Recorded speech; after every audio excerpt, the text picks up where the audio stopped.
সে হাঁটতে পর্যন্ত পারতেছে না, দাঁড়াতে পর্যন্ত পারতেছে না। তার 10 দিনের রিমান্ড চেয়েছে, আদালত 5 দিনের রিমান্ড দিয়েছে।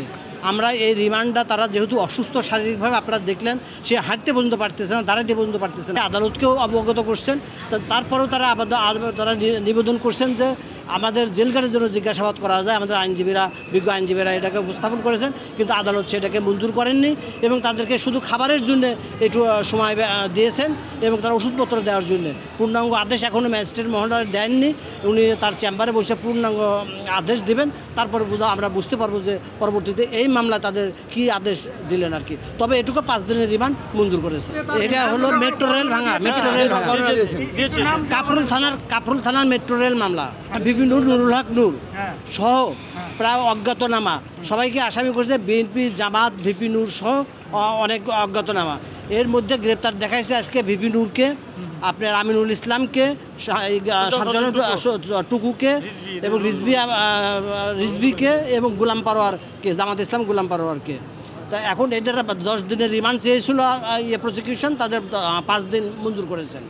আদালতে নূর বলেছেন তার উপর যে অমানসিক অত্যাচার নির্যাতন করা হয়েছে তারই বর্ণনা আদালত শুনেছেন এবং আদালত বলছেন এই কারণের জন্য যে আমরা পরে এটার আদেশটা দিচ্ছি। এবং বিভিন্ন এও জানিয়েছেন এটা উনি নিজ মুখে আদালতকে বলেছেন। এবং আমরা আদালতে 3টা পিটিশন দিয়েছি।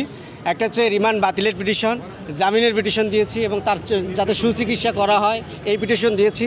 আমরা কিন্তু এও নিবেদন করেছি যে বিজ্ঞ আদালত যেহেতু তিনি 5 দিনের রিমান্ডে অলরেডি বনানী থানার একটা মামলায় 5 দিনের রিমান্ডে ছিল এবং গত শুক্রবার তাকে রিমান্ড ব্যাক করা হয়েছে।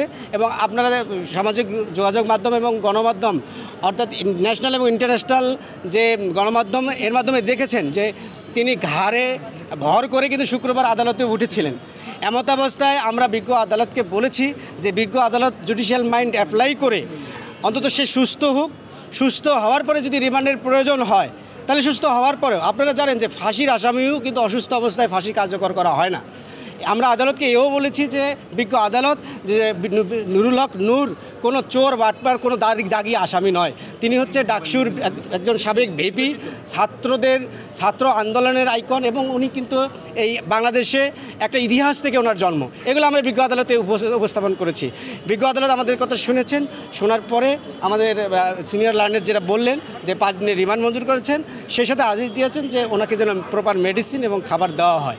আদালতের কাছে যখন সে কথা বলতে অনুমতি পায় তখন সে তার ডান হাতে যে গত 5 দিনের যে রিমান্ডে সেখানে ক্ষতচিহ্ন দেখায় এবং কোর্টকে বলে স্যার এখন যদি আমাকে রিমান্ডে নেওয়া হয় তাহলে এই জায়গায় আবার মারলে এই জায়গাটা পচে যাবে, সেজন্য রিমান্ডটা এখন না নিয়ে এখন কারাগারে পাঠিয়ে পরবর্তীতে যেন রিমান্ডটা কার্যকর করা হয়।